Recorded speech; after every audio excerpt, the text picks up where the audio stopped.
Hey guys, long time no see. It's me, John Avenger, once again, and welcome back to another review. This is we're done with the festive month because it's Christmas Eve. Happy Christmas Eve to everybody out there.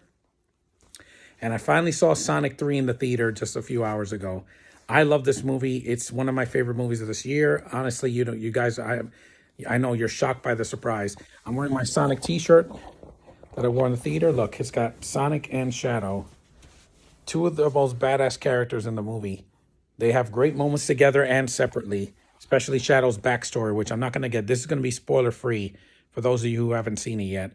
So basically, it takes place years after the second movie, and you have Sonic, Tails, and Knuckles, going through their usual routine of racing and, having a good time, and then something happens in Japan, and then, Shadow shows up, and he looks freaking awesome. He's great. Keanu Reeves stole the show. Him, Jim Carrey, and of course the Sonic team, because they're in most of the film this time. They focus more on the hedgehog and his friends than the human characters, which is a nice departure from the first two films. Because in the first two films, there's a lot of human characters that don't matter in the side characters. Not James Marsden and Tika Sumpter, not them. I'm saying like the townspeople in the first one, or Tasha Rothwell's character from the second one with her husband. In the wedding scene that went on too long. This one goes by way faster. There's some things that could have been cut out, in my opinion. Some scenes in the middle with Robotnik and the grandfather, which, you saw him in the trailer. So, but other than that, I think the movie is very, very good. It's a worthy sequel to the second one. I think it's even better than the second one at times. The action is great. The third act is really emotional. They got me. I teared up a little bit, but I didn't cry out loud. And it has a lot of good emotion, really, really good humor. I laughed my ass off in the theater. Good soundtrack. There's another weird dance scene, but I'm not going to say when it is. And there's two post-credit scenes. I'm not going to spoil it here. You got to see it, find out for yourself. But if you haven't seen this movie in the theater, what are you waiting for? Don't see Mufasa. Don't give Disney any more of your money. Give it to Paramount. They deserve it. This is what happens when you care about the fan base that you're catering to. You make money.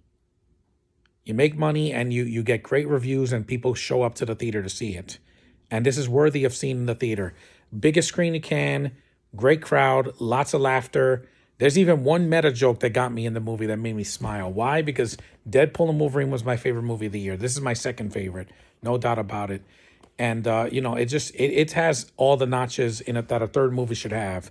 They add more stuff, but they don't make it too long.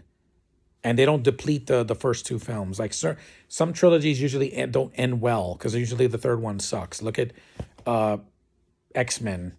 First two movies were awesome. The third one kind of like was a downgrade. RoboCop.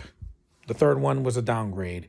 Alien 3 sucked. So yeah, this one is not one of those. This is more Revenge of the Sith or Return of the Jedi or something like that, where it's got darker elements and it's a third installment, but it's going somewhere. It's not going in circles.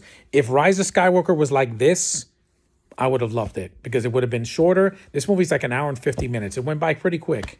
Didn't feel it in the theater at all compared to other movies I've seen this year, where they just throw in filler characters and have to pad out the running time with too much exposition or too many flashbacks. There are flashbacks in this movie, but I'm not going to say a thing. It's with Shadow, explaining what happened to him.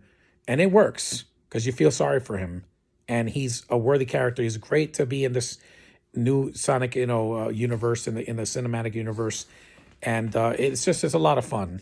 This is the movie I waited all year for. It was worth the wait. I saw it in the theater, had fun, clapped a lot, I felt like a kid again, playing the original Sonic when I was 6. And if you haven't seen the movie in the theater, what are you waiting for? Go see it. Have a good time with your friends and family, and just shut your brain off and just enjoy a wild ride. That's what it is. And at an hour and 50, it went by quick. It wasn't 2.5 hours. It didn't need to be. You go in and out.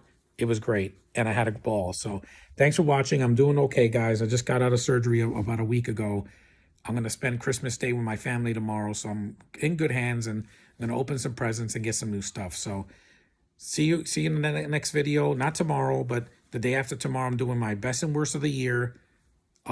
After I go out, and then I'm going to do a podcast for Beverly Hills Cop 1, a live commentary for that. So more content for you guys before the year's over. So acknowledge me, and I'll see you after Christmas tomorrow. So Merry Christmas, and Happy Hanukkah, and Happy Kwanzaa to those who celebrated the day after Christmas. So See you guys. Gotta go fast.